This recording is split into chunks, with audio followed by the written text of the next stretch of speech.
René Guénon, Le théosophisme, histoire d'une pseudo-religion. Chapitre 11, principaux points de l'enseignement théosophiste. Si l'on considère dans son ensemble la soi-disant doctrine théosophiste, on s'aperçoit tout d'abord que ce qui en constitue le point central, c'est l'idée d'évolution. Or, cette idée est absolument étrangère aux orientaux, et même en Occident, elle est de date fort récente. En effet, l'idée même de progrès, dont elle n'est qu'une forme plus ou moins compliquée par des considérations prétendues scientifiques, ne remonte guère au-delà de la seconde moitié du XVIIIe siècle, ses véritables promoteurs ayant été Turgot et Condorcet. Il n'y a donc pas besoin de remonter bien loin pour trouver l'origine historique de cette idée, que tant de gens en sont arrivés par l'effet de leurs habitudes mentales à croire essentielles à l'esprit humain, alors que la plus grande partie de l'humanité continue pourtant à l'ignorer ou à n'en tenir aucun compte. De là résulte immédiatement une conclusion fort nette. Dès lors que les théosophistes sont évolutionnistes, et ils le sont au point d'admettre généralement jusqu'au transformisme, qui est l'aspect le plus grossier de l'évolutionnisme, tout en s'écartant cependant sur certains points de la théorie darwinienne, ils ne sont pas ce qu'ils prétendent être. Et leur système ne peut pas avoir pour base la plus ancienne philosophie du monde. Sans doute, les théosophistes sont loin d'être les seuls à prendre pour une loi ce qui n'est qu'une simple hypothèse, et même, à notre avis, une hypothèse fort vaine. Toute leur originalité consiste ici à présenter cette prétendue loi comme une donnée traditionnelle, alors qu'elle serait plutôt tout le contraire. D'ailleurs, on ne voit pas très bien comment la croyance au progrès peut se concilier avec l'attachement à une doctrine archaïque, selon l'expression de Madame Blavatsky. Pour quiconque admet l'évolution, la doctrine la plus moderne devrait logiquement être la plus parfaite. Mais les théosophistes, qui n'en sont pas à une contradiction près, ne semblent pas même se poser la question. Ne nous arrêtons pas bien longuement sur l'histoire fantastique de l'évolution de l'humanité, telle que la décrivent les théosophistes. 7 races mères se succèdent au cours d'une période mondiale, c'est-à-dire pendant que la vague de vie séjourne sur une même planète. Chaque race comprend 7 sous-races, dont chacune se divise elle-même en 7 branches. D'autre part, la vague de vie parcourt successivement 7 globes dans une ronde et cette ronde se répète 7 fois dans une même chaîne planétaire. Après quoi, la vague de vie passe à une autre chaîne composée également de 7 planètes et qui sera parcourue 7 fois à son tour. Il y a ainsi 7 chaînes dans un système planétaire, appelé aussi entreprise d'évolution. Et enfin, notre système solaire est formé de 10 systèmes planétaires. Il y a d'ailleurs quelques flottements sur ce dernier point. Nous en sommes actuellement à la 5e race de notre période mondiale et à la 4e ronde de la chaîne dont la Terre fait partie et dans laquelle elle occupe le 4e rang. Cette chaîne est également la 4e de notre système planétaire et elle comprend, comme nous l'avons déjà indiqué, 2 autres planètes physiques, Mars et Mercure, plus 4 globes qui sont invisibles et appartiennent à des plans supérieurs. La chaîne précédente est appelée chaîne lunaire parce qu'elle n'est représentée sur le plan physique que par la Lune. Certains théosophistes interprètent d'ailleurs ces données d'une façon assez différente et prétendent qu'il ne s'agit en tout cela que d'états divers et d'incarnations successives de la Terre elle-même, les noms des autres planètes n'étant ici que des désignations purement symboliques. Ces choses sont vraiment bien obscures. Et nous n'en finirons pas si nous voulions relever toutes les assertions contradictoires auxquelles elles ont donné lieu. Il faut encore ajouter qu'il y a 7 règnes, qui sont 3 règnes élémentales, puis les règnes minéral, végétal, animal et humain, et que, en passant d'une chaîne à la suivante, les êtres d'un de ces règnes passent en général au règne immédiatement supérieur. En effet, ce sont toujours les mêmes êtres qui sont censés accomplir leur évolution par de multiples incarnations au cours des différentes périodes que nous venons d'énumérer. Les chiffres qui sont indiqués pour la durée de ces périodes ne sont pas moins invraisemblables que tout le reste. Ainsi, d'après la doctrine secrète, l'apparition de l'homme sur la Terre dans la 4e ronde remonte à 18 millions d'années. Et il y en a 300 millions que la vague de vie a atteint notre globe dans la première ronde. Il est vrai qu'on est beaucoup moins affirmatif aujourd'hui à cet égard qu'on ne l'était au début. M. Leadbeater en est même venu à déclarer que nous ignorions si toutes les rondes et toutes les périodes raciales ont une longueur égale. Et que d'ailleurs, il est inutile de chercher à évaluer en années ces énormes périodes de temps. Fin de citation. En ce qui concerne les périodes plus restreintes, Sinnett a affirmé que la présente race de l'humanité, la 5e race de la 4e ronde, a commencé à évoluer il y a 1 million d'années. Que c'est un nombre vrai, que l'on peut prendre à la lettre. C'est lui-même qui souligne. D'autre part, d'après les auteurs des Vies d'Alcyone, auxquels nous avons déjà fait allusion, la fondation de la 5e race remonte à l'an 79 997 avant Jésus-Christ. Cette dernière affirmation, qui est d'une précision étonnante, ne semble guère pouvoir se concilier avec la précédente. Et ce n'est vraiment pas la peine de se moquer des savants qui, sans doute, ne s'accordent guère mieux dans leur évaluation de la durée des périodes géologiques, mais qui du moins ne présentent leurs calculs que comme purement hypothétiques. Ici, au contraire, nous avons affaire à des gens qui prétendent être en mesure de vérifier directement leurs assertions et avoir à leur disposition, pour reconstituer l'histoire des races disparues, les archives akashiques, c'est-à-dire les images mêmes des événements passés, enregistrées fidèlement et d'une façon indélébile dans l'atmosphère invisible de la Terre. Les conceptions que nous venons de résumer ne sont au fond qu'une absurde caricature de la théorie hindoue des cycles cosmiques. Celle-ci est en réalité tout autre et n'a bien entendu rien d'évolutionniste. De plus, les nombres qui s'y rapportent sont essentiellement symboliques et les prendre littéralement pour des nombres d'années ne peut être que l'effet d'une ignorance grossière dont les théosophistes ne sont d'ailleurs pas seuls à faire preuve. Nous pouvons même dire, sans y insister davantage, que cette théorie est une de celles dont la véritable signification est le plus difficilement accessible aux occidentaux en général. Pour en revenir aux conceptions théosophistes, si on entrait dans le détail, on y trouverait encore bien d'autres singularités. La description des premières races humaines et de leur solidification progressive en est un exemple. D'autre part, dans la ronde actuelle, la séparation des sexes ne se serait effectuée que vers le milieu de la 3e race. Il paraît aussi que chaque ronde est consacrée plus spécialement au développement d'un des principes constitutifs de l'homme. Certains ajoutent même qu'un sens nouveau se développe à l'apparition de chaque race. Comment se fait-il donc que les peuples qu'on nous représente comme des vestiges des races antérieures, plus précisément de la 3e et de la 4e, aient pourtant 5 sens tout comme nous ? Cette difficulté n'empêche pas de préciser que la clairvoyance, qu'on s'attache tout particulièrement à obtenir dans la section ésotérique, est le germe du 6e sens, qui deviendra normal dans la 6e race mère, celle qui doit succéder immédiatement à la nôtre. D'ailleurs, c'est naturellement aux investigations des clairvoyants qu'est attribué tout ce roman préhistorique, dans lequel ce qu'on rapporte des civilisations antiques ressemble vraiment un peu trop aux inventions et aux découvertes de la science moderne. On y trouve jusqu'à l'aviation et à la radioactivité, ce qui montre bien par quelles préoccupations les auteurs sont réellement influencés. Et les considérations relatives à l'organisation sociale ne sont pas moins caractéristiques sous ce rapport. Au même ordre de préoccupations très modernes, il faut rattacher encore le rôle que joue dans les théories théosophistes, aussi bien que dans les théories spirites, la 4e dimension de l'espace.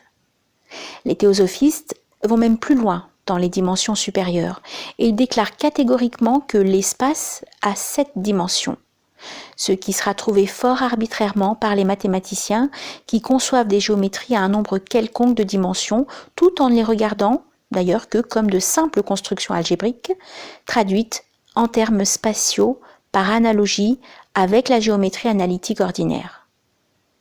On peut encore ranger dans la catégorie des fantaisies pseudo-scientifiques la description détaillée des différentes sortes d'atomes. C'est encore par la clairvoyance que ces atomes qu'on doit de connaître les couleurs des éléments invisibles de l'homme. Il faut croire que ces organismes hyperphysiques sont doués de propriétés physiques. Nous ajouterons du reste qu'il n'y a pas de clairvoyants que chez les théosophistes et qu'il ne manque pas non plus chez les occultistes et les spirites. Le malheur est que les uns et les autres ne s'entendent pas et que les visions de chacun sont toujours conformes aux théories professées par l'école à laquelle il appartient. Dans ces conditions, il faut assurément beaucoup de bonne volonté pour accorder quelque importance à toutes ces rêveries. Nous venons de faire allusion aux éléments ou principes constitutifs de l'être humain. Cette question de la constitution de l'homme tient une grande place dans les enseignements des théosophistes qui lui ont consacré un certain nombre de traités spéciaux. Elle est d'ailleurs loin d'être aussi simple au fond qu'on ne se l'imagine souvent. En effet, ce n'est pas en quelques lignes qu'on pourra montrer à quel point les théosophistes ont dénaturé, ici comme partout ailleurs, les conceptions orientales. Nous nous proposons de publier, lorsque les circonstances nous le permettront, un travail dans lequel nous exposerons les véritables conceptions hindoues sur cette question. Et on pourra alors se rendre compte que les théosophistes n'en ont guère tiré qu'une terminologie qu'ils se sont appropriée sans la comprendre. Nous nous bornerons donc ici à dire que, pour les théosophistes, il y a dans l'homme 7 principes distincts. Il y a du reste quelques divergences, non seulement quant à leur nomenclature, nous avons dit que Madame Besan avait fini par abandonner les termes sanscrits, mais même, ce qui est plus grave, quant à l'ordre dans lequel ils doivent être classés. Quoi qu'il en soit, ces principes sont regardés comme autant de corps qui seraient en quelque sorte emboîtés les uns dans les autres ou qui tout au moins s'interpénétreraient, ne différant en somme que par leur plus ou moins grande subtilité. C'est là une conception qui matérialise singulièrement les choses, et il n'existe naturellement rien de tel dans les doctrines hindoues. D'ailleurs, les théosophistes qualifient volontiers leur théorie de matérialisme transcendant. Pour eux, tout est matière, sous des états différents, et matière, espace, mouvement, durée, constituent la seule et même substance éternelle de l'univers. Il se peut que des propositions comme celle-là aient un sens pour certains occidentaux modernes, mais ce qu'il y a de certain, c'est qu'elles en sont totalement dépourvues pour des orientaux, qui n'ont même pas la notion de matière à proprement parler. On ne trouve en sanskrit aucun mot qui y corresponde, même d'une façon très approximative. Et pour nous, elles ne peuvent que montrer les limitations très étroites où est enfermée la pensée théosophiste. Ce qu'il faut retenir, c'est que les théosophistes s'accordent tous à regarder la constitution de l'homme comme septénaire, ce que ne fait d'ailleurs aucune école hindoue. Ce n'est qu'après coup que certains occultistes ont cherché à établir une correspondance entre cette conception et leur propre conception ternaire, en réunissant dans un même groupe des éléments qui sont distingués dans la première et n'y sont pas toujours arrivés de la façon la plus heureuse. Cela est bon à noter pour éviter toute confusion entre des théories qui, bien qu'ayant manifestement des points de contact, n'en présentent pas moins des divergences importantes. Du reste, les théosophistes tiennent tellement à retrouver partout le septénaire, on a déjà pu s'en apercevoir dans l'exposé des périodes d'évolution, que là où ils rencontrent des classifications qui ne comprennent que 5 principes ou 5 éléments, ce qui arrive fréquemment dans l'Inde aussi bien qu'en Chine, ils prétendent qu'il existe 2 autres termes qu'on a tenus cachés. Naturellement, personne ne peut donner la raison d'une si singulière discrétion. Une autre question, qui est connexe de la précédente, est celle des états que l'homme doit traverser après la mort. Pour comprendre ce qui est dit, il faut savoir que le septénaire humain est regardé comme comprenant d'une part un quaternaire inférieur, formé d'éléments périssables, et d'autre part un ternaire supérieur, formé d'éléments immortels. Ajoutons à ce propos que les principes supérieurs ne sont pleinement constitués que chez les hommes les plus évolués et qu'ils ne le seront chez tous qu'à la fin de la 7e ronde. L'homme doit se dépouiller successivement de chacun de ses corps inférieurs, après un séjour plus ou moins long sur le plan correspondant. Ensuite vient une période de repos, dite état dévacanique, où il jouit de ce qu'il a acquis au cours de sa dernière existence terrestre, et qui prend fin lorsqu'il doit se revêtir de nouveaux véhicules inférieurs pour retourner en incarnation. C'est cette période dévachanique, dont on avait prétendu tout d'abord fixer la durée d'une façon uniforme, nous avons vu comment on était revenu par la suite sur cette première opinion. Ce qu'il y a de remarquable, c'est que la durée d'un pareil état, qualifié par ailleurs de subjectif, soit mesurable en unité de temps terrestre. C'est toujours la même façon de matérialiser toute chose, et on est assez malvenu dans ces conditions à tourner en ridicule le Summerland des spirites anglo-saxons, qui n'est qu'un peu plus grossièrement matériel encore. Entre ces deux conceptions, il n'y a guère après tout qu'une différence de degré, et de part et d'autre, on pourrait trouver une foule d'exemples de représentations saugrenues que l'imagination peut produire dans cet ordre d'idées, en transportant à d'autres états ce qui est essentiellement propre à la vie terrestre. Du reste, il serait peu utile de s'attarder à discuter la théorie que nous venons de résumer très sommairement, en la simplifiant le plus possible et en négligeant les cas exceptionnels. Pour montrer qu'elle manque absolument de base, il suffira de dire qu'elle suppose avant tout la réalité de quelque chose qui est proprement une absurdité. Nous voulons parler de la réincarnation. Nous avons eu déjà plus d'une occasion de mentionner cette conception de la réincarnation, qui est regardée comme le moyen par lequel s'accomplit l'évolution, d'abord pour chaque homme en particulier, et ensuite, par voie de conséquence, pour l'humanité tout entière, et même pour l'ensemble de l'univers. Certains vont même jusqu'à dire que la réincarnation est le corollaire obligé de la loi d'évolution. Ce qui doit être exagéré puisqu'il est bien des évolutionnistes qui ne l'admettent nullement. Il serait assez curieux de voir discuter cette question entre évolutionnistes de différentes écoles, encore que nous doutions fort que d'une semblable discussion puisse sortir la moindre lumière.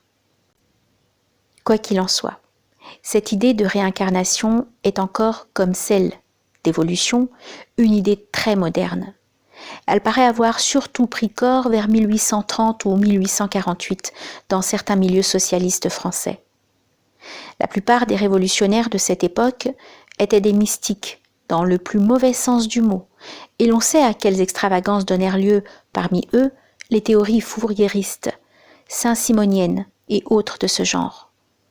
Pour ces socialistes, la conception dont il s'agit, et dont les premiers inventeurs furent peut-être Fourier et Pierre Leroux, avait comme unique raison d'être d'expliquer, unique raison d'être, d'expliquer l'inégalité des conditions sociales, ou du moins de lui enlever ce qu'ils y trouvaient de choquant, en l'attribuant aux conséquences des actions accomplies dans quelque existence antérieure.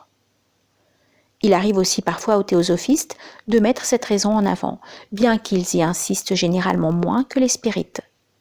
Au fond, une théorie comme celle-là n'explique rien du tout et ne fait que reculer la difficulté, si difficulté il y a, car s'il y avait eu vraiment égalité au début, cette égalité n'aurait jamais pu être rompue, à moins qu'on ne conteste formellement la validité du principe de raison suffisante. Mais dans ce dernier cas, la question ne se pose plus, et l'idée même de loi naturelle qu'on veut faire intervenir dans sa solution ne signifie plus rien. Du reste, il y a encore beaucoup mieux à dire que cela contre la réincarnation, car en se plaçant au point de vue de la métaphysique pure, on peut en démontrer l'impossibilité absolue, et cela sans aucune exception du genre de celle qu'admettait la H.B. of L. Nous entendons d'ailleurs ici l'impossibilité de la réincarnation, non seulement sur la Terre, mais aussi bien sur un astre quelconque, ainsi que de certaines autres conceptions bizarres, comme celle d'une multiplicité d'incarnations simultanées sur des planètes différentes. Pour les théosophistes, il y a, comme on l'a vu, de très longues séries d'incarnations sur chacun des globes, qui font partie d'un même système. La même démonstration métaphysique vaut également contre des théories telles que celle du retour éternel de Nietzsche. Mais bien qu'elle soit fort simple en elle-même, son exposé nous entraînerait beaucoup trop loin, à cause de tout ce qu'il présuppose pour être bien compris. Nous dirons seulement, pour réduire à leur juste valeur les prétentions des théosophistes, qu'aucune doctrine traditionnelle n'a jamais admis la réincarnation, et que cette idée fut complètement étrangère à toute l'Antiquité, bien qu'on ait voulu l'appuyer par une interprétation tendancieuse de quelques textes plus ou moins symboliques. Dans le bouddhisme même, il est seulement question de changement d'état, ce qui évidemment n'est pas du tout la même chose qu'une pluralité de vies terrestres successives, et ce n'est que symboliquement, nous le répétons, que des états différents ont pu être parfois décrits comme des vies, par analogie avec l'état actuel de l'être humain et avec les conditions de son existence terrestre. La vérité est donc tout simplement celle-ci. C'est au milieu socialiste dont nous avons parlé qu'appartenaient les premiers spirites de l'école d'Allan Kardec. C'est là qu'ils prirent, comme quelques écrivains de la même époque, l'idée de réincarnation.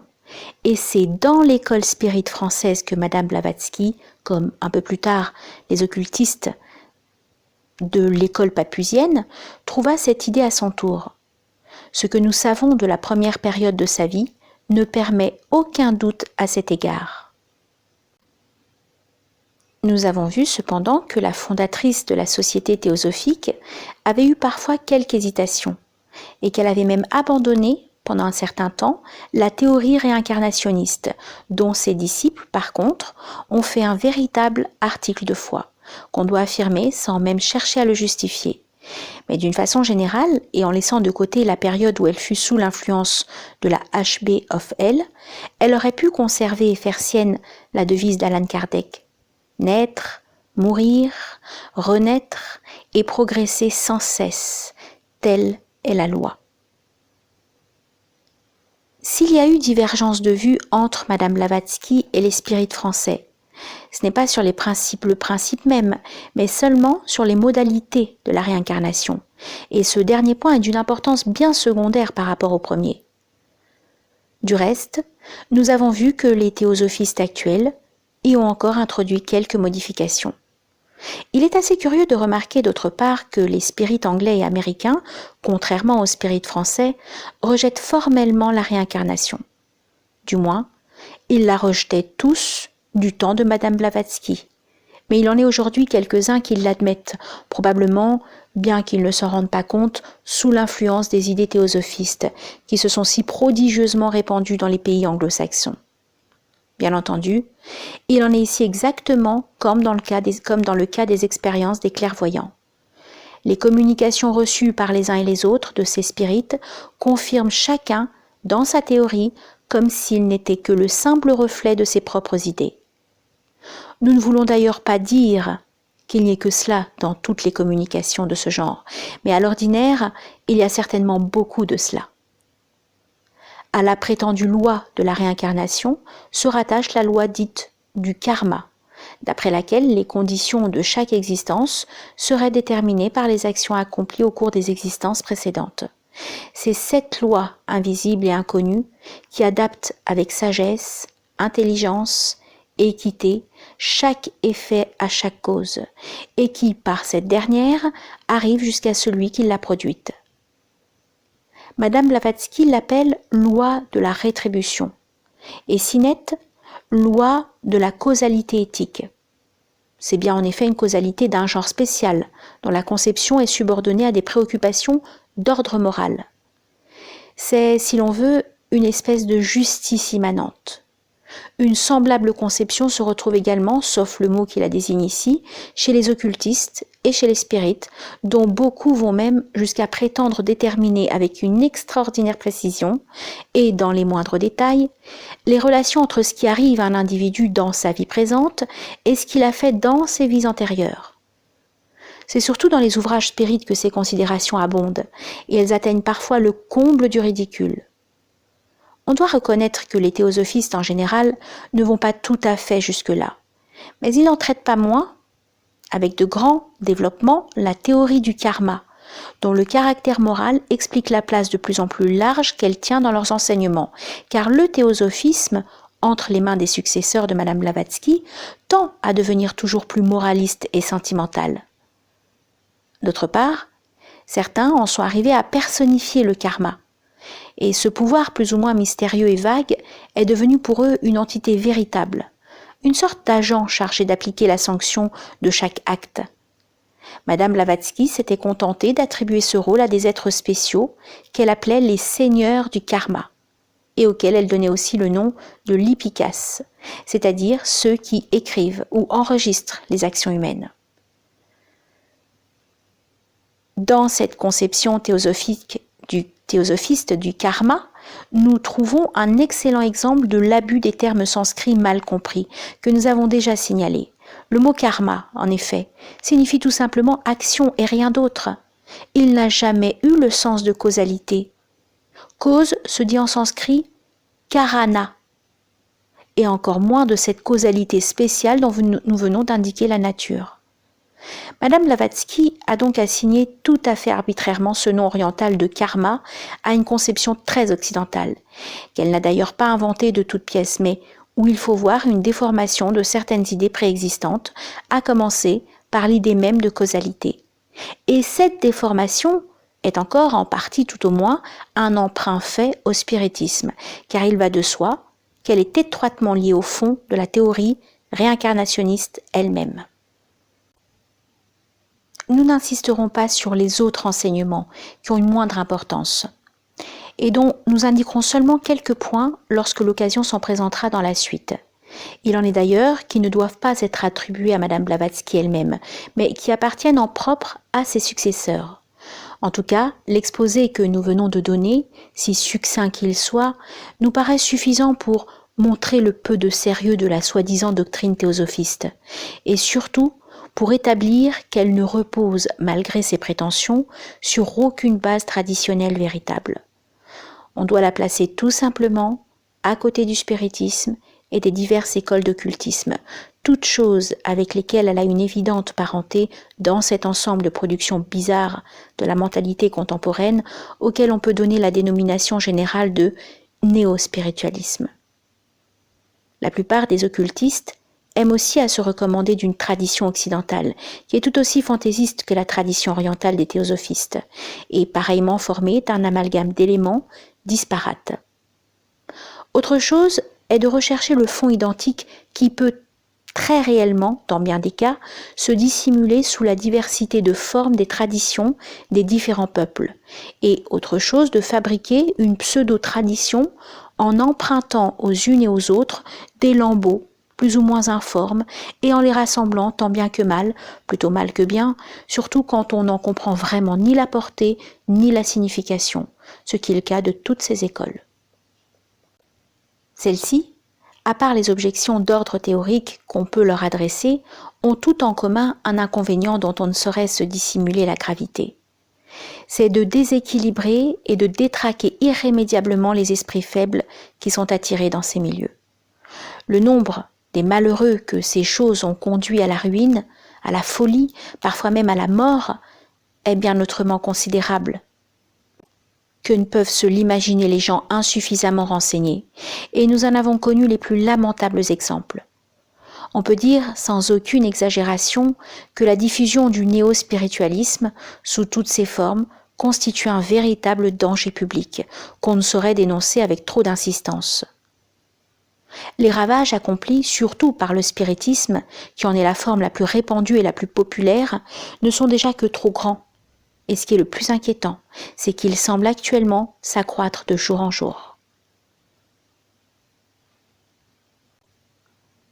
Un inconvénient d'un autre ordre, qui est spécial au théosophisme en raison des prétentions particulières qu'il affiche sous ce rapport, c'est par la confusion qu'il crée et qu'il entretient de discréditer l'étude des doctrines orientales et d'en détourner beaucoup d'esprits sérieux. C'est aussi d'autre part de donner aux orientaux la plus fâcheuse idée de l'intellectualité occidentale, dont les théosophistes leur apparaissent comme de tristes représentants, non qu'ils soient seuls à faire preuve d'une totale incompréhension à l'égard de certaines choses, mais les allures d'initiés qu'ils veulent se donner rendent cette incompréhension plus choquante et plus inexcusable. Nous ne saurions trop insister sur ce point que le théosophisme ne représente absolument rien en fait de pensée orientale authentique, car il est tout à fait déplorable de voir avec quelle facilité les Occidentaux, par suite de l'ignorance complète, où ils sont généralement de celle-ci, se laissent abuser par d'audacieux charlatans. Cela arrive même à des orientalistes professionnels, dont la compétence, il est vrai, ne dépasse guère le domaine de la linguistique ou celui de l'archéologie. Nous ne saurions trop insister sur ce point que le théosophisme ne représente absolument rien en fait de pensée orientale authentique, car il est tout à fait déplorable de voir avec quelle facilité les Occidentaux, par suite de l'ignorance complète où ils sont généralement de celle-ci, se laissent abuser par d'audacieux charlatans. Cela arrive même à des orientalistes professionnels, dont la compétence, il est vrai, ne dépasse guère le domaine de la linguistique ou celui de l'archéologie. Quant à nous, si nous sommes aussi affirmatifs à ce sujet, c'est que l'étude directe que nous avons faite des véritables doctrines orientales nous en donne le droit. Et de plus, nous savons très exactement ce qu'on pense du théosophisme dans l'Inde, où il n'eut jamais le moindre succès en dehors des milieux anglais ou anglophiles. La mentalité occidentale actuelle est seule susceptible d'accueillir avec faveur des productions de ce genre. Nous avons déjà dit que les vrais hindous ont pour le théosophisme, quand ils le connaissent, un profond mépris. Et les chefs de la société théosophique s'en rendent si bien compte que, dans les bureaux que leur organisation possède dans l'Inde, on ne peut se procurer aucun de leurs traités d'inspiration, soi-disant orientale, non plus que les traductions ridicules qu'ils ont faites de certains textes, mais seulement des ouvrages relatifs au christianisme. Aussi, le théosophisme est-il communément regardé, dans l'Inde, comme une secte protestante d'un caractère un peu particulier, et il faut bien reconnaître qu'il en a, aujourd'hui du moins, toutes les apparences. Tendance moralisatrice de plus en plus accentuée et exclusive, hostilité systématique contre toutes les institutions traditionnelles hindoues, propagande britannique exercée sous le couvert d'œuvres de charité et d'éducation, mais la suite le fera beaucoup mieux comprendre encore.